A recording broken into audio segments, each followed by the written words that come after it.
Hello, Ms. Trask. This is Andrew Shreve, and this is my expository lesson plan. I plan on using this lesson with middle schoolers, so that would be the 5 to 8 grade band. I believe this is because at this point in time, middle schoolers are being exposed to more facts because they're using the internet more and more, and they're forming more opinions, and they're reading more nonfiction and other informative texts. And so I think that this is a perfect time to teach about expository writing. And this is just a basic idea of what I would do right here on the board. So, first and foremost, to get their attention, I would walk in and go, "Students, all right, information is all around us, and I want you to tell me everything you can think about, every place you can find information that you can think about, blogs, news, newspapers, etc." The students would write them down. Then, just as a quick review, we would go through the PI, author's purpose. This is how I remember PI. I don't know about you.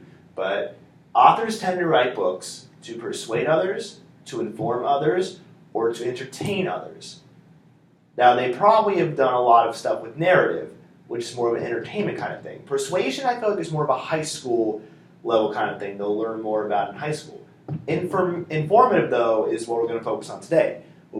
So I'll tell them that we're going to focus on the I in the PI acrostic.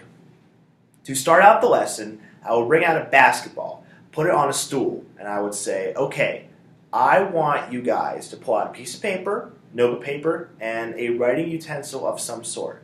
I want you to look at the basketball. I want you to write down bullets. Describe the basketball. If you want to, you can even go further. Maybe you know a little bit about the history of basketball. Maybe you're a big NBA fan. You could tell them, oh, it's used for the NBA. Whatever that might be. Write down the bullet list. I would then have the students partner up with somebody, switch up their papers. If the first student wrote in pencil, I would ask the second student that's receiving the first student's paper to pull out a pen, and vice versa.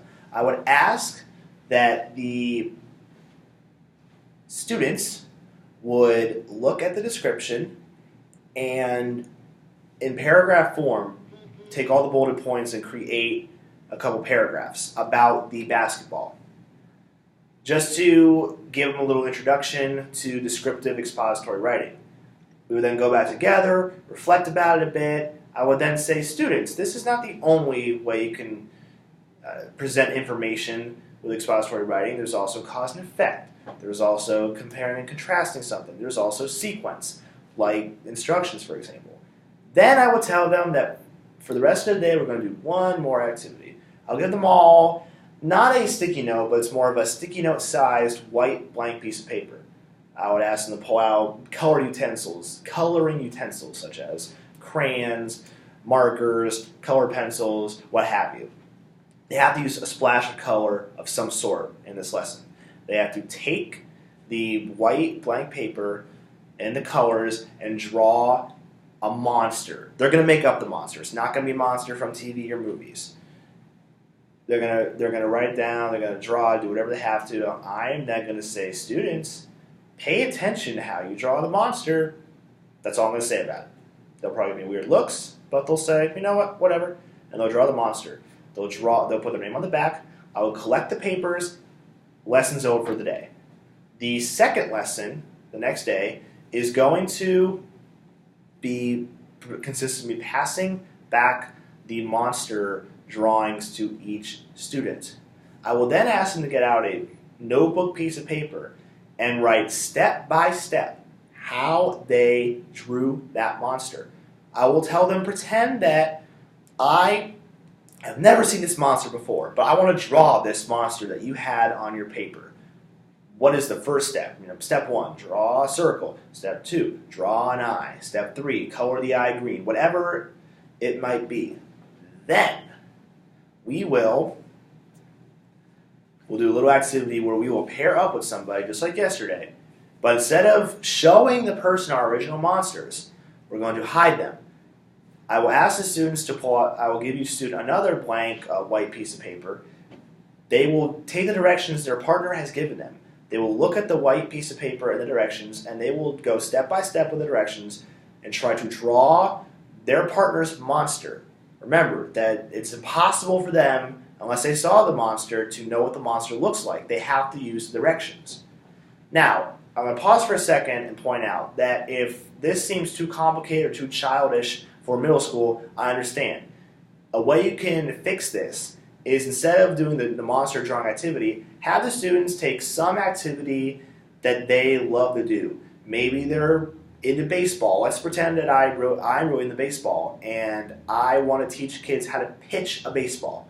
I would write step-by-step instructions for that. You could even go further and have the kids bring in props the next class period to use. So if I want to teach kids how to draw a baseball, pitch a baseball, sorry about that, and I would give a kid a baseball, we go to some part of the room, and I'd be like, all right, this is how you stand, this is how you wind up, whatever that might be. Well, let's go back to the monster activity, though.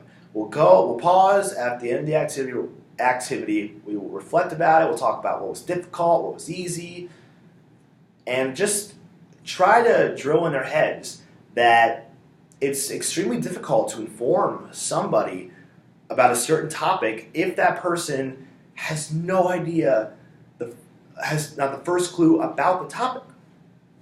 To end the lesson, that's pretty much the way to end the lesson, and I will pass out the prompt. The prompt is going to be passed out at the end of the lesson for a good reason. The next couple days, we're going to go in the library and research the prompt. The prompt is going to be, basically, you're going to take two figures, either real or fictional characters. You're going to compare and or contrast the characters. Mainly the history of the characters is what I'm focused on. So my sample writing was, I compared the history of Batman and the history of Spider-Man. But the students can maybe take the history of George Washington, history of Abraham Lincoln, George W. Bush, Barack Obama, whatever it might be. They will research it. They will come up with 3 comparisons or 3 points of contrast or a little bit mixture of both, and they'll write an expository essay with an introduction, 3 body paragraphs, and a conclusion.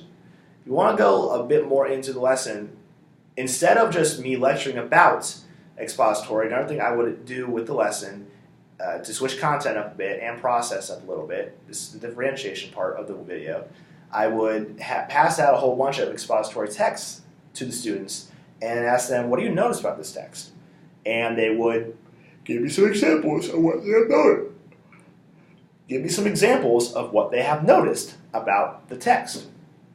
I already talked to you about the instruction portion. Instead of doing monster drawings, have the students write instructions for how they would do specific activities in their life. For product, maybe they have trouble with the prompt given. Maybe they need another prompt. Okay, I will provide you the prompt for them, or they will come up with their own prompt and I would approve it.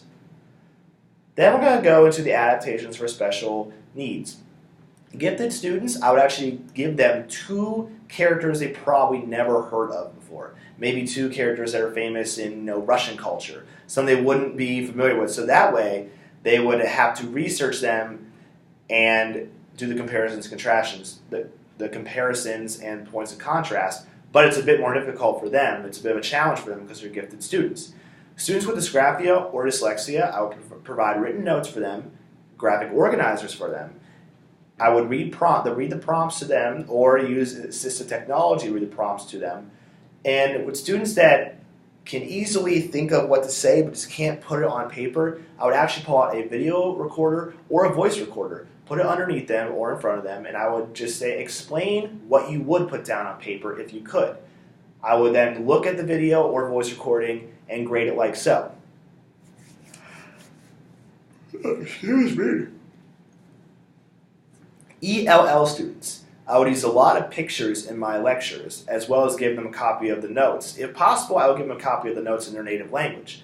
I would also ask them, instead of doing the monster drawing, do the instruction aspect, and ask them to do something that they to write instructions about something they are familiar with, like, how to ride a bike or how to make a traditional dish from their country, whatever that might be. I will then take my essay, cross out all the fluff, and have the students just focus on certain parts. So for example, I want you to learn how to write a transition sentence. Forget these 5 lines after the transition sentence. I want you to focus on this.